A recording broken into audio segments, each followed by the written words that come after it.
Hello everybody and welcome to today's My Games recruitment show where, as you can see, we're going to be talking about alternative candidate sourcing methods, a combination of older proven methods not much used now with modern tech. And to do that today, you've got us. Oh, look at the hair. Oh, What's gone wrong with the hair? It's an absolute story, isn't it? No. Yeah. You'll notice as well that we're in a slightly different location and then we're next to each other. Yeah. We are real humans who do sometimes sit next to each other, and that's because we're at our holiday home. But we love you so much that we decided to do this show, no matter what happens. We're on the beach. Committed. Well, the beach is just there, actually. Yeah. Right. Okay. So let's get started, Mike. As always, guys, if you have any questions as we go through, feel free to bring them up. But I want to talk about, why are we talking about this? Why are we talking about alternate ways to find candidates? Why is that a subject for conversation? A few reasons, really. Mostly this has stemmed from conversations that I've been having with various people, really, clients, prospects, just people in the industry. Had a couple of really interesting conversations at the expo in London, all on the same thing. First of all, dependency on the job boards and LinkedIn. I mean, without them, I think a lot of people would flounder, quite frankly. They wouldn't know where to get candidates from. The second reason is that the boards, particularly, and LinkedIn to a certain extent, advertising, it's not as effective as it used to be, and they keep putting their prices up. It's just a bit naughty, really, and they're completely in control of what goes on.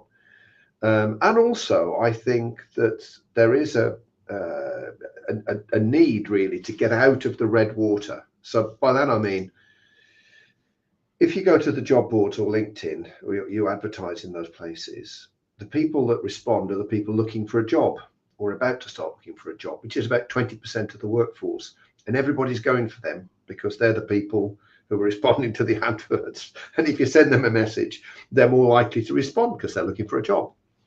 But there's about 40 to 50% people on top of that, which is a really big number, of what we call passive but opens. So the passive but opens aren't actively looking, so they don't really engage.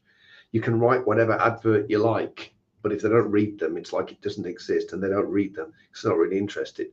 But if you do get to talk to them and engage them in conversation, then they could be open to the right company and the right role.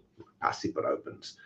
Well, they don't often come through the job boards. And if they come through LinkedIn, which is fine, you've got to dig them out. So I think there's a number of reasons, all encapsulated in that, trying to get different people, trying to reduce dependency, and also being able to, I suppose, get people without having to spend all that money on something that's not as good as it used to be. I think that's a fairly reasonable summation of why we're doing this, Kirsty. Yeah, I think that's fair enough. And like you say, finding people that other people aren't even thinking about, so you can go to your clients and meet people, fresh people. Okay, so we figured out why we're talking about it. What is the alternative to the job boards that we've been using for so long?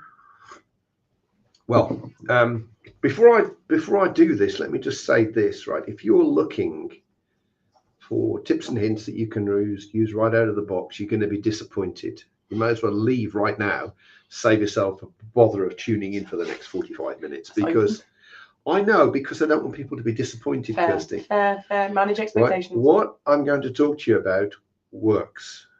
And just to be clear, the first, 6 or 7 years I was in recruitment, there was no internet. There was no email. Dinosaurs were still roaming the earth, weren't they? Well, yeah, they probably were, really. They were IT people mainly. But the point I'm trying to make is we placed lots and lots and lots of people. We didn't have any of those things. And the point of this really is to say, well, look, I don't want you to go back and try and kind of emerge from your time machine in the 1990s. That would be madness.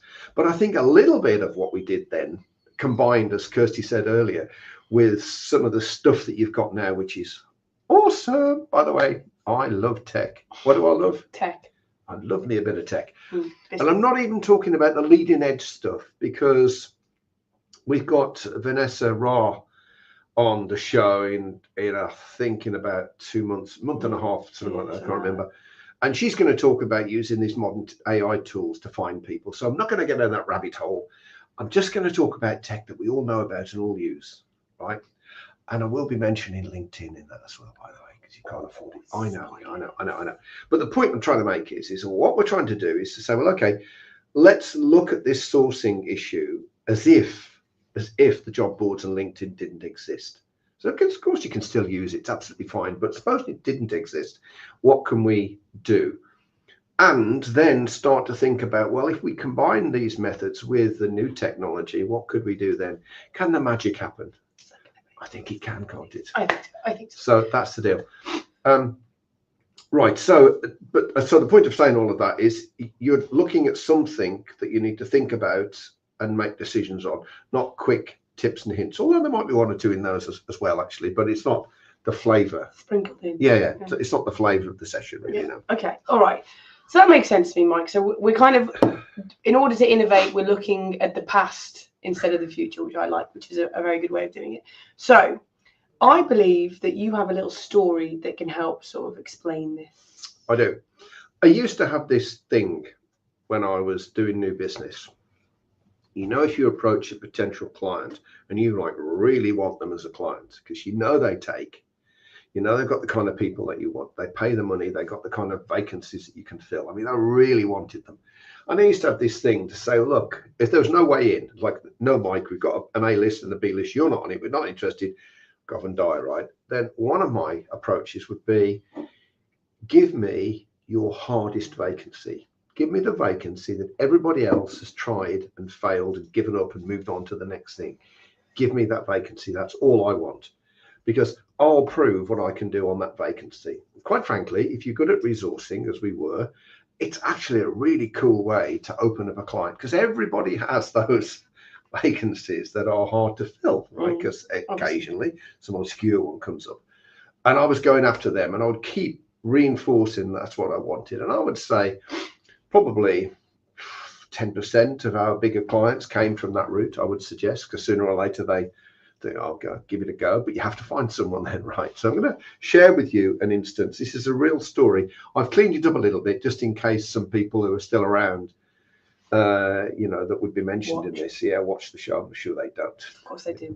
We're most amazing. of them are in southern Spain, I think. They're living probably. their life, yeah. Anyway, so there was a utility company, and I'd said to the guy who ran it, who told me to go off and die, look, give me a worst vacancy, man. Whatever it is, I'll take it. I don't even care if it's not contract. I'll do it, right? So anyway, he rings me up one day. He said, "Are you serious about that?" I said, "Yeah." He said, "I've got something for you." And it was, you've got to imagine this. Before Google Maps, companies had to have software to map out where their assets were in different parts of the country or the world even.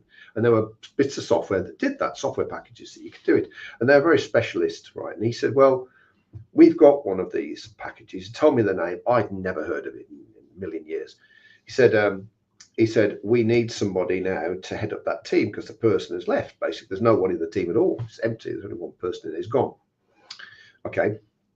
The existing agencies has had it for about a month and a half, done nothing, not even a single CV, not one. A and B list. These are big agencies, nothing.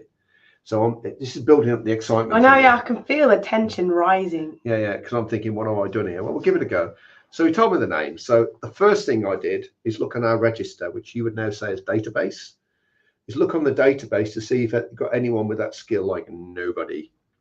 Then I searched on just mapping software, mapping software. Does anybody use mapping software? Turned out that someone had got mapping software on there. So I rang him up and said, here, this, that, and the other, got this mapping software. He said, yeah, I know what that is. We don't use it here. He said, I know what that is, but you'll find that the utility companies use it and local councils use it, strangely enough. So I had a look on the database, search for all the nearly gave away the name of the company. No, keep that. Anyway, yeah. So there's this utilities company in the north, and I knew the CIO, sorry. So I rang him up and said, look, do you use this? He said, no, we don't. He said, I know. He said, I think Shrewsbury Council use it. It might have been Staffs Council, one of the two. I'll go with Shrewsbury. Long time ago. He said, I think Shrewsbury Council use it. I said, fine. So I went back to the database, looked to see anyone that had worked there, found someone that had worked there, rang him up. I didn't know him very well. Rang him up, said, "Can you do me a favour? Yeah, do you know anybody who's got this skill?" Cancer. So I worked there for a bit. The bloke you want is Fred Bloggs. That wasn't his name. No, I think they got that. So then all of this happened within a day and a half. Rang up the council, asked to speak to Fred. He's left. Okay. Is there anyone else I could speak to in that position? I've got a query for them. Right. And in those days, they used to put you through. So they put me through. Speaking to this bloke, said, yeah, I'm interested, so and so forth. He said, well, I've got that skill, but I've just arrived here and I like it. I'm not going anywhere. But I do know somebody who's not happy. And he's in a job. He's not happy in it. He's got this skill as well. I said, I'll give you his name. He said, no, mate, no, I won't do that. But I will contact him and see if he's interested. Right. I didn't think this was going anywhere. That afternoon, because no mobile, so I get a call on the landline. Yeah, so-and-so's give me your name. Can you ring me tonight? We used to do most of our resourcing in the evening, so I ring him at night. We had about an hour and a half on the phone, and he's perfect. He's pissed off from where he is. Actually, the job I've got for him is slightly closer than the job he is now. He's well up for it. I say, I need your CV. So he says, I can fax it to you very first thing tomorrow morning, but you can't send a fax back because this is in the middle of the office. Yeah, that's fine. So I get in really early, 7 o'clock, and it's already on the fax. So then I spend loads of time typing it up. Well, what are you going to do? It sounds draconian, the 90s. Yeah. So we're now a day and a half in, right? I fax it over to Phil. Actually, that was his name. Yeah, Gary. I faxed it to Gary, the resource manager at this company. And straight away he's on the phone. Where the fuck did they get him from? This is fantastic. They interviewed him later in the week, offered him the job on the spot, and he started 2 weeks later. Now, I'm not suggesting I would have done that much work on a vacancy, except for the fact that I wanted to open up a new client. I wouldn't have done that ordinarily. That was a lot of work, right? But we didn't use a single online database. There's no LinkedIn or anything like that. It was all down to two things. And I want to talk about them now.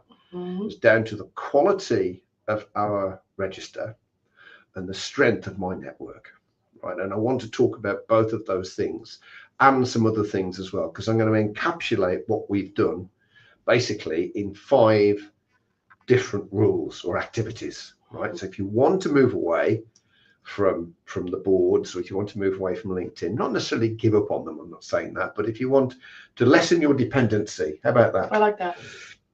Then you can do these 5 things, right? So, and I think it's really important that this is where it takes a little longer. We need to discuss these, but these are the things that are game changers. Now, don't forget, before I do, we built a £40 million empire on those two, the basis of those 2 things: quality of the register database, as it's now called, and also the strength of relationships that we built. And I want to talk about both of those because I think they've lost their way significantly, right? But let's start with those 5 things. Okay, so we're a little bit, but we're okay. So first of the steps is niche and micro niche, Mike. Right, okay.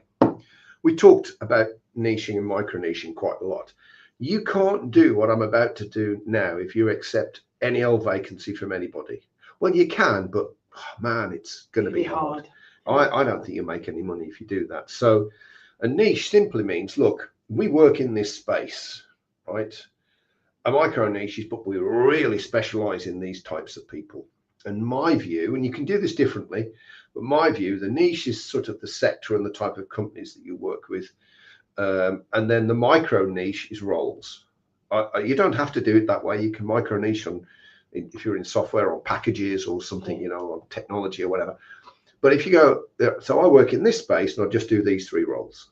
That's my micro niche. It's incredibly easy to do that once you've made that decision. Now, you have a very good point to make about this, don't you? Yeah, we see a lot of people try and do niche, and they literally will go, well, I'm going to pick this, and they'll narrow it down. They'll say no to roles that they probably could fill because they're like, well, it's not in this very, very tiny niche, and they kind of sit in a room and decide what their niche is. But in actuality, niche sort of finds you rather than the other way around, doesn't it? Yeah, it does. I mean, I think if you know where you're working already, so you kind of probably already got your sector, like the legal sector, or a lot of people are dealing in like PE-backed businesses and whatever it is, right? You know your space. But to make this work really well, you've got to be talking to the same type of people over and over again. But that's the way in which it works, because in that way you can then build up, which is coming to my second point in a minute, you can then build up what we used to call a squad. You can call it whatever name you like. You can micro map, or you can do whatever, but you could build up a group of people who potentially could, or definitely fit within your micro niche, but potentially could be looking for a job at some point in the future. Basically, that's how it works, right? So I think the first thing is to niche and micro niche. That is incredibly important. As Kirsty said, just go with the roles that you're best at. You don't want roles that are, preferably roles that bring in higher fees, because you put the same amount of work in, quite frankly, for a lower or higher fee. It doesn't make any difference, but you just make more money from the higher fees. So you in your niche, you can service the whole thing, but in your micro niche, you're going for the higher roles that you go for. Okay, before we move on, and we're going to move on to the next point in a second, let's put some base numbers on this just to help. How big is a niche? How big is a micro niche? Oh, that's an almost impossible question. I know, just give a vague range. Okay, well, it's I think you can best measure it in numbers of vacancies, really. You know, so you want it to be in the top 10% of the number of vacancies that you have. Obviously, I can't pin it down to actual numbers, because some companies get lots of vacancies because they're lower down the chain. Some people get less vacancies because they're at the top of the chain. But as you move into search, you know, about 25%, 30% of our clients are search clients. They're pretty much all, their micro niche is the same as their niche. This is what we do, really, often the case. So I think the top 10 to 15% of your vacancy should be, but it's on the numbers. Get the numbers to be as big as you can.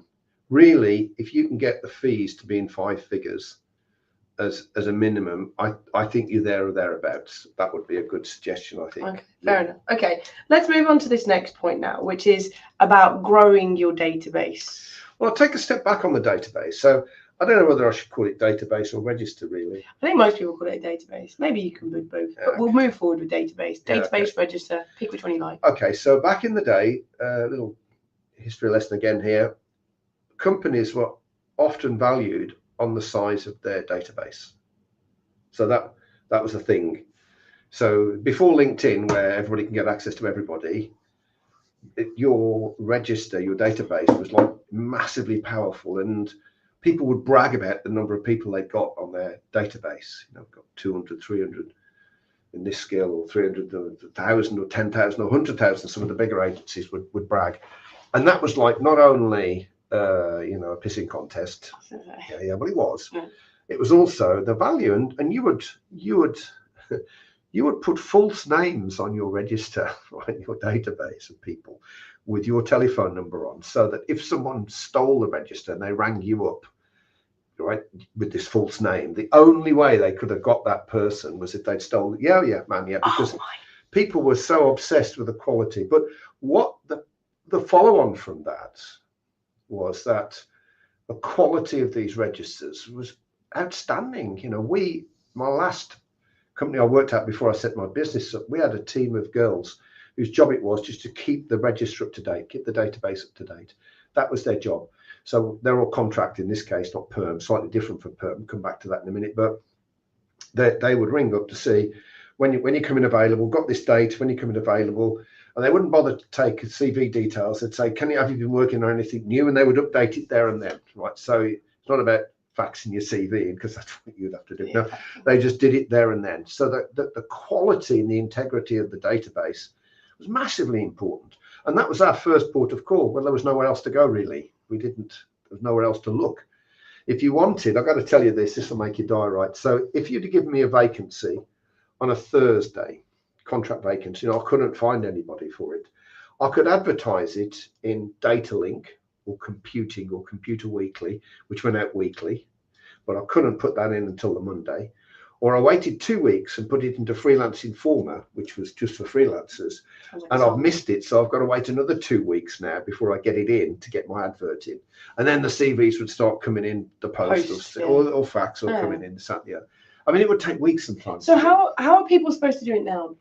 Right. Okay. So the best way.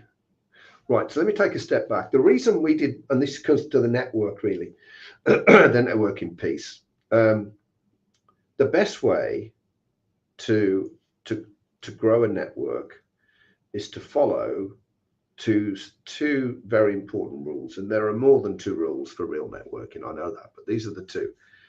First of all, focus on the people that can help you. Focus on the people who are important to you. And the second thing is give before you ask.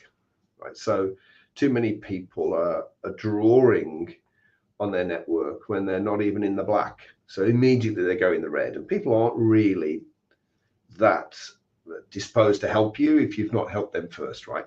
The other thing is you have to invest in people. You have to call them up or invest in them. Now, okay, in those days, people used the phones and you did most of your stuff in the evenings. All those days are gone now. People don't like to use telephones anywhere near as much as they used to. So that's gone. I know you don't. I do. I like the phone though. I don't like text. Like I'm a bad millennial. Yeah. You like to ring people? I like to ring people. Yeah, I do. I don't like text. I find it overwhelming. Yeah, whatever.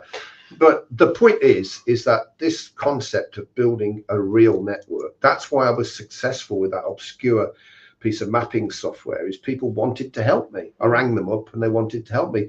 And mainly they did that because when I was talking to them, I talked to them as a human being, not just as a possibility to place someone. So you're not looking click brr. I actually spend a bit of time with them. You can do that if you're niche. You can't do that if you've got thousands of people that you can draw from.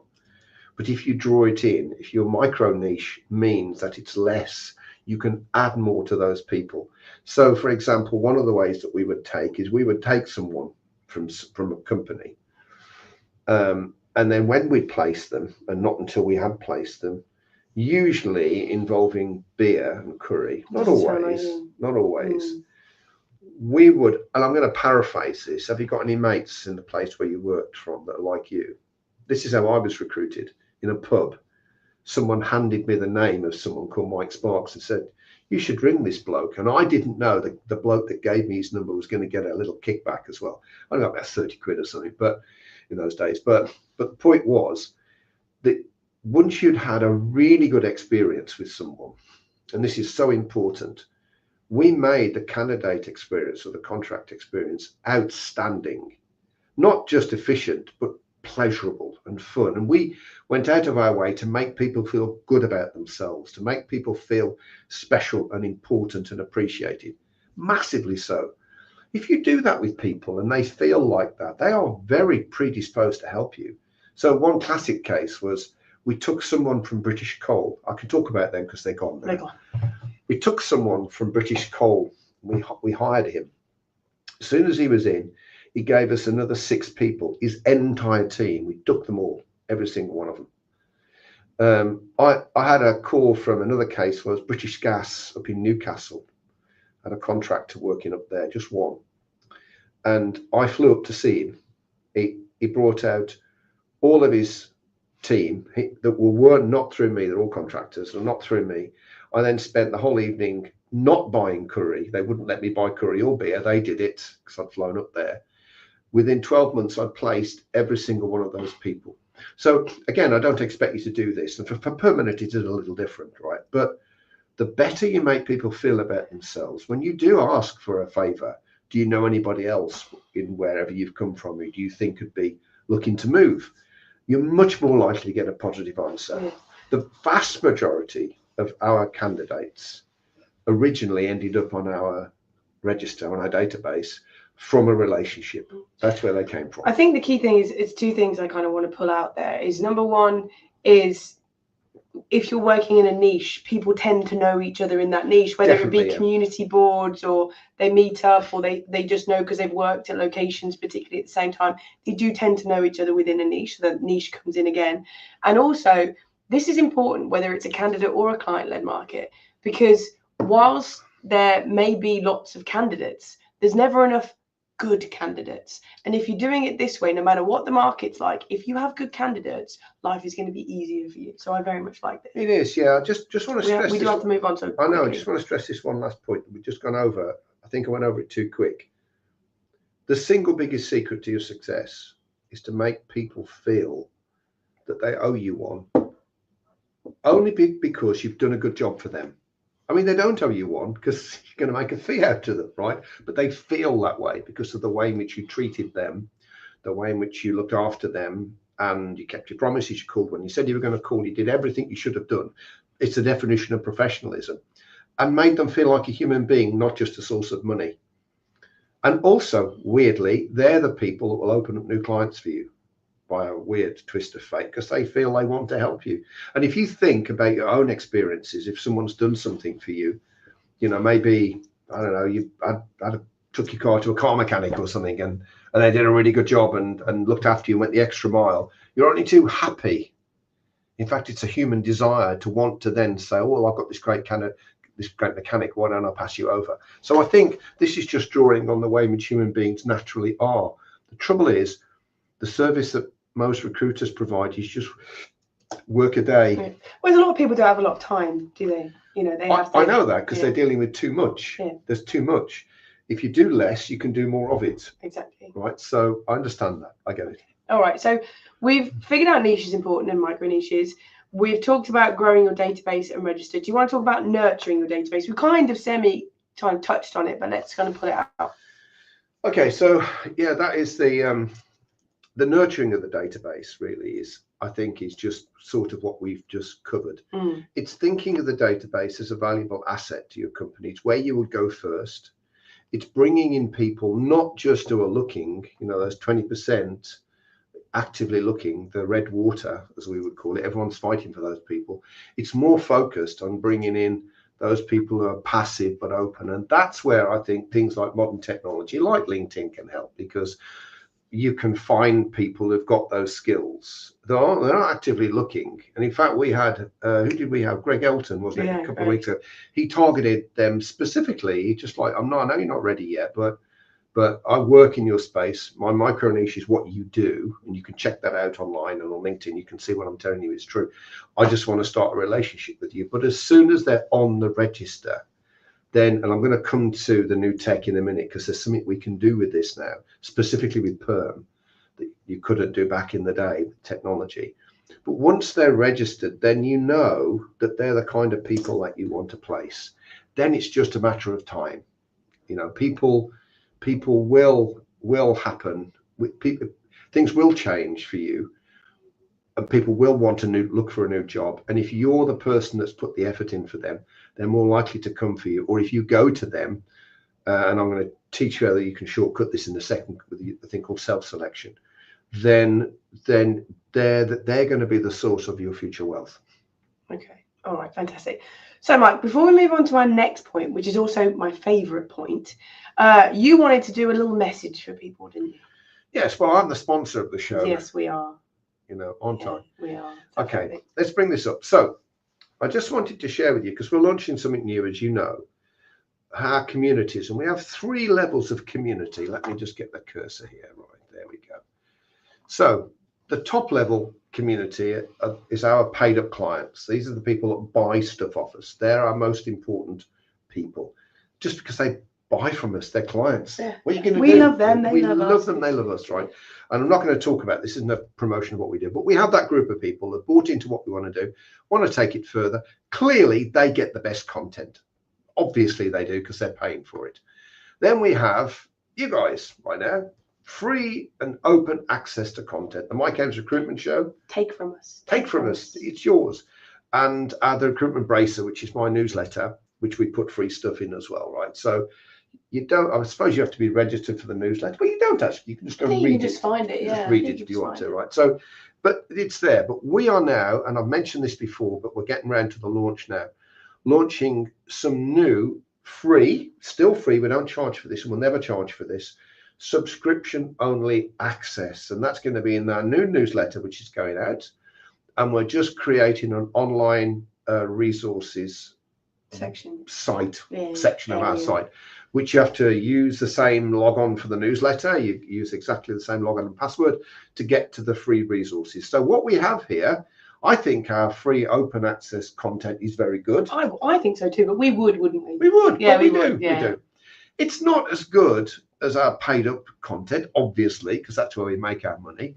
But what we wanted was something in between, which was better than the content that we give away for free without knowing who you are. You can just take it. But it's not as good as the paid up content, obviously. And that's what it is. So everybody that regularly tunes into this show will be invited to register for that. It's free, and we won't bombard you with things. That's not what we do. We don't do it on the other workshop, the other newsletter. We won't do it this. And then you'll also get access to an online resource where this better than you can get for free in the open market content comes in. So we'll keep you posted on that. There'll be some really good stuff in there. And also there'll be access to live workshops that you can join that other people won't be able to, interviews that we've done, little bits of content that are going out there. So all of that stuff will be available within May. We're going to launch all of that in May. So, and just to let you know, this content still stays as good. We're not taking anything away from this stuff because we like this mostly. It's one of our favorite things to do. So this isn't going to change either. So don't worry about that. Okay, Mike. So we talked about micro niche. We've talked about growing and nurturing your database. The next thing is using content, which is one of my favorite things. Right. This is the game changer now, really. Okay, so you can use your relationship to grow your register, and you should. Think about, once you've narrowed it down into your micro niche, it's much easier to go deeper on that. Add active people, of course. Add those people who are passive but open. Build up this register of people, and they should be your first port of call. But there could be a lot of people in there, a lot of people to ring in and email. So the best way to start to engaging with those in a big way is content. Kind of like what we just showed you a few seconds ago with our communities. You're part of our community. It's not official or anything, but you tune in. Hopefully we give you good value for the time that you invest with us. And you're part of our community. Well, you need to create something similar. Now, you can do that with static content, like you can produce salary surveys, white papers, all the stuff that people would be interested in. I recommend, rather than doing a show quite like this, I mean, I would steer clear of a podcast if I were you. Podcasts are helpful, but they're not as powerful in this process. They're not, because they're a commitment. Because they are a commitment. You've got to do them every month or something or whatever. And they do work. If you can find the time, that's great. The trouble is you don't know who's listening to the podcast. You can get some data on like the part of the world, I think, and think the types of people. I don't really know. Age demographics. Oh, there you go. Right. So you know that kind of stuff. Not very helpful in the sales sense, so quite frankly. That's why we prefer something which is live, so people can ask questions, which you can do, but also it's something that you can have some more information about the people who are tuning in, right? So if you're going to do anything, I would suggest you do webinars, Zoom webinars. They're anonymous. They are, free-ish. Cheap. 40 or 50 quid a month or something, really and you don't have to commit to loads of time on Zoom. One a quarter, and you can be a bit flexible about where it sits within the quarter. You certainly can. And people have to register. They have to what's called self-select. So we had a client who used to run 3 a year entirely for candidates, not for clients, right? Entirely for candidates. And they would get 400 or 500 people signing in for these. A lot of those people would be new. So if you're using LinkedIn, let's go back to LinkedIn, you're not advertising jobs or your services, you're advertising content. And if you've got the content right, if you've done your research and you found a subject that's of interest, people will come. They will self-select. They will give you their name and their email address. And if you want to, you can insist they put a mobile number. You just get less people registering then, but you can get whatever data that you want about them when they register for the actual webinar. And then when they come, you know exactly who they are. Right, that's how you can use the new technology to get people not just out of the LinkedInosphere. I made that word up. I like it. I think it works. Let me go with that. Yeah, I think so. Yeah, but also out of your register, because you can have an email list for your register and say, guys, I'm running this event. Would you like to come? Now, if you're sensible about what you produce, if you talk about the kind of subjects that people would only be interested in if they were beginning to think about a new job. Right, So, and you of all people would know the kind of stuff that is. It's like stuff around salaries. You know, if you were going for a new job, what kind of salary could you expect? Or 5 things you can do to really sharpen up your ability to get a new job, like Interview your CV, skills. LinkedIn, whatever, you know. Yeah. All of those things, you have to think it through, and you have to trial and error to find out what resonates. But you could run these over and over again. You could run the same three or 4 webinars every single year, and a different clutch of people will register for them. These people are saying, because of this content, I'm obviously beginning to think about getting a new job. I'm showing like early symptoms of restlessness. Early symptoms. But even if you don't, if you're the one giving away the decent content to people and interacting with them, then when they do look for a job, they're much more likely to come to you for that. Now, I think there should be a subset of those people that you do keep in touch with on the telephone. Do you do that, or do you do that? I do this because I'm a millennial, but the Gen Zers just put their palm up to their hand, which I think is weird, okay. like that, which is weird. A bit weird, isn't it? Anyway, so we haven't got time to go into. We've got a little structure for that, which explains exactly what you should do. But essentially, the idea is to interact with them. And again, with the technology that we have, we can do an awful lot of this electronically. Self-selection is a key element of this, because otherwise you've got a load of people to wade through. Now, whether you want to do what Greg Elton did, find somebody and then sell them in as an exclusive most placeable candidate, or whether you've got a vacancy and you're just interested to see who's got the right skills to do it. It doesn't really make any difference. But back in the day, we would rely on the register, and that's so important now. Yeah. To see your register, your database, as something that's a lot more valuable than you perhaps do at the moment. Yeah. Nurture it. Make sure that you, one way or another, and you can use people in South Africa who can pick up the telephone or wherever, and actually, like we did back in the day, I suppose, is use old-fashioned ways to keep things up to date. Yeah. You know, watch out, you're likely to be looking for a role in the next 3 months. Whatever works for you and in your niche, really. But it's important to see the register differently, I think. There's 2 comments I want to pull up. Emma's said she's definitely biased on this point, but content really is a great way to attract new candidates and clients that weren't available a decade ago. And Baljet, who said, I find webinars are a fantastic way to showcase your expertise or brand and expand your reach, which I fully agree with. The only thing I will say, slight word of warning, is this isn't a sales opportunity. You can have maybe a 3-minute thing, but you have to spend, if you're doing an hour webinar, 57 minutes of that is just adding value. If that's all you're doing, you're not doing a thinly veiled sales experience. No, okay. You're not. All right, Mike, we are going slow on time, so let's go to this last one, which is be proactive with the passive but open people. Right, okay. And this is, again, just going back to what I think we drifted into it as we were talking with these things. This is really important, is that not all of your candidates will be the same. Right? You just know with some of them you could really place them because if you've spoken to them. And I think for your squad, for your micro niche, I think you should try and speak to everybody. Might sound like a task, but if you do the work up front, you do less work later down the line, and the whole thing is quicker, really. Get to know someone. You kind of know the people when you talk to them. You know, if you've been doing this job any length of time, they're good. They would interview well. They would get that role. They go into a different category, and you can keep in touch with those if they're okay with telephones. And I keep coming back to that. I love the telephone myself. You know, I think most people are more chill with like Teams or Zoom as well. Even if they're not good with the phone, maybe a lot more people are okay with those because they're used to it. Well, I think as well, you may like to consider what I'm about to say now.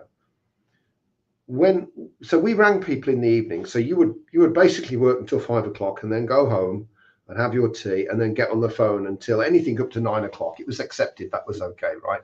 And I would do that 4 nights a week. Except on a Monday when I played water polo. So I finished at 8, and I would never do it on a Friday because I was tipping wine down my clacker. Madness. From the moment I got in. Anyway, but that's what you would do, because people couldn't speak at work. They didn't have the opportunity to speak at work because, you know, they're on the client's dollar, or they couldn't speak in an open office or something. That was it, really. Now, I'm not suggesting you go back to that. I'm not saying that. But one thing you can say to people is when if I just wanted to check in with you, when's a good time? I'm happy to ring you in the evenings, on the weekends if you want, in the day, whenever you want. The majority of people will say, oh, ring me in the day on my mobile, which is fine. But I think the mere fact that you've said, I'll ring you in the evenings, sends a message. It's like, I work hard. You're more important to me than just 9 till 5 doing my job. I want to know you as a person, because you ring your friends in the evening. Now, you're not saying they're a friend, but there's that kind of subtext going on. And I bet no one will say, yeah, ring me in the evenings. And if they do, ring them in the evenings, no big deal. But I think these are the people, particularly if you pick out people that work for bigger companies, that will know a load of other people who you can place. Now, there was Dan Sullivan, the granddaddy of all coaches. We are close. The granddaddy of all coaches used to say, all the money you need is in the pockets of the people you know and the pockets of the people they know. And it's the same. All the candidates you need are on your register or are known to people on your register. I keep saying register. You do see it's database. Locked in the 1980s. Help me, someone, help me. Anyway, so, but it's true. Whatever, database, whatever. But the point is that you've got to nurture the right people. You can't do it with everybody. You can't even do it with some of the people that you would place because they're just not right for it.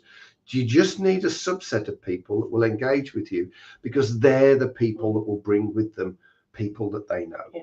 And it all comes back again. Niche. Yes, it does. Yeah. Right. Okay. So we are coming towards the end of the show. So in a second, I'm going to do a very brief summary just to kind of summarize the 5 key points. And we're going to come to Mike for his top tip. But before then, Mike, can we talk about next week's show? Or yes. Next fortnight show. Next fortnight show. Yes. So we've got the fantastic Nitin Sharma on the show. Now, those people that tuned into our AI showcase will have seen Nitin, and I've had a couple of comments back from people saying he blew me away with chat. So this is the next stage on from that, right? What can you make chat do?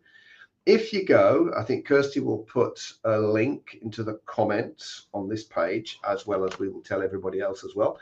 But if you go, you can read the kind of thing he uses chat for, and he's going to talk about that and try and bring this to life for you, because I don't know about you, but I use it. I do use it. You do.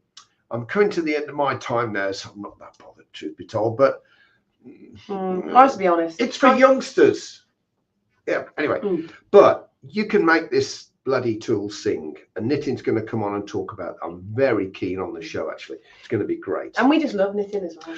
He's a hero. He's always handy. Yeah, we love him. Yeah. But he knows he's shizzled. That's for damn sure. He does indeed. Okay, so. For today, we spoke about various things about why this is so important, because there is this kind of reliance on job boards and we need to be different. We need to find candidates that our competitors can't. So we spoke about 5 things. 1, niche and micro niche. Focus on the roles that you feel well, that pay you well, that have clients that you like, that understand. But we've done a lot on niche. Let's not go too much deeper. Then you need to grow your database and nurture that database. And there are various ways that you can. Real networking. Yeah. Then you can use content to add value to that database, to stay in touch with them, to stay forefront of the mind. And of course, if you've got a niche or a micro niche, you can make tailored content. It all kind of ties in. Self-selection is the key there. They will self-select for that content. Indeed.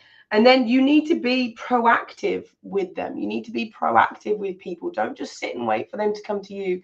Continually add value, continually talk to them, continually. And view people differently. They're not all the same. Yeah. You can focus on less. Gavin's made a very good comment there, which I'd just like to bring up. I think that this. Let me just read that out. So Gavin said, if you're working a small niche, you can adapt all levels of quality of your candidates with the same thing on the client side. So talking to all candidates and clients is never a waste of time. Absolutely.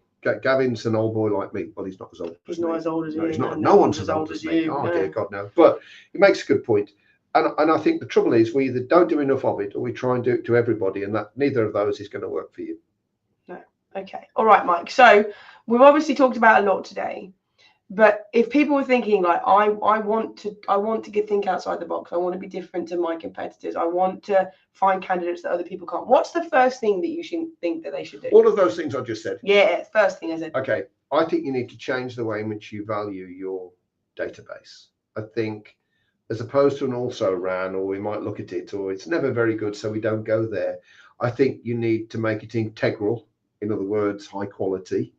And I think you need to keep it that way. And I think you need to be able to slice and dice it so you know the people you can invest extra time in and those that you can't. And I think you need to be able to access all of those people, preferably through some sort of email tool, whatever you use, MailChimp or something, whatever it is, or your database that you can use it. But then you can present content to them. But I think it's the register, the value of the register. Imagine the value of your business was based upon the size and integrity of your database. It isn't, right? Because no one cares anymore. But if you did that, that will change the way in which you view your business. And yeah, of course, you'll still use the job boards, and yes, you'll still use LinkedIn and all of those things. But it's not the only game in town now. You've got an alternative route to bring people in. Now, don't forget, in a few weeks' time, we've got Vanessa Roth coming on, and she's going to talk about using AI tools in conjunction with this as well. So that's another level that we're going to go to. Another rabbit hole, actually, that we can I love it. I love these it. rabbit holes. We do enjoy them. Okay, so we have come to the end of today's show. So first of all, I want to say thank you to everybody who's watched and everybody who's commented. We do like it when you guys comment. It makes us feel like we're not just talking to ourselves, which I would do anyway, to be fair.